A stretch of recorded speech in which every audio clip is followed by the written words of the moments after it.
नमस्कार मंडळी. आपली आजची रेसिपी ही जास्त भांड्याचा वापर न करता एकाच भांड्यात बनवलेली आहे आणि अतिशय टेस्टी अशी आपली रेसिपी आहे. चला तर बघूया. इथं मी मिक्सरच्या भांड्यात पहिले साखर घालून घेतली, त्याच्यातच मी दही घातलं आणि 1 कप मैदा घालून घेतला आहे. बटर घालून घेतलं आणि मावा घालून घेतला आहे.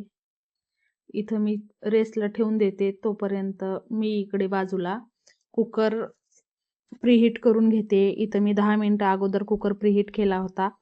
आपलं छानपैकी मिक्सरमधलं बॅटर रेस्ट करून झालेलं आहे. त्याच्यातच मी इथं दूध घालून घेते. त्याच्यानंतर मी इथं व्हॅनिला इसेन्स घालून घेतलेला आहे. मी सगळे मेजरमेंट कॅप्शनमध्ये देत आहे. तिथून तुम्ही रेसिपी घेऊ शकता. इथं मी बेकिंग पावडर आणि बेकिंग सोडा घालून घेते.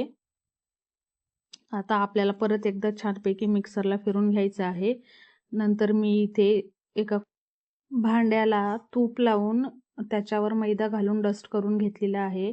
केकसाठी आपलं भांडं तयार आहे. त्याच्यात मी बॅटर घालून आपल्या प्रीहीट कुकरमध्ये बेक करण्यासाठी ठेवून देत आहे. इथं तुम्हाला 30 ते 35 मिनिटे लागतील बेक करायला.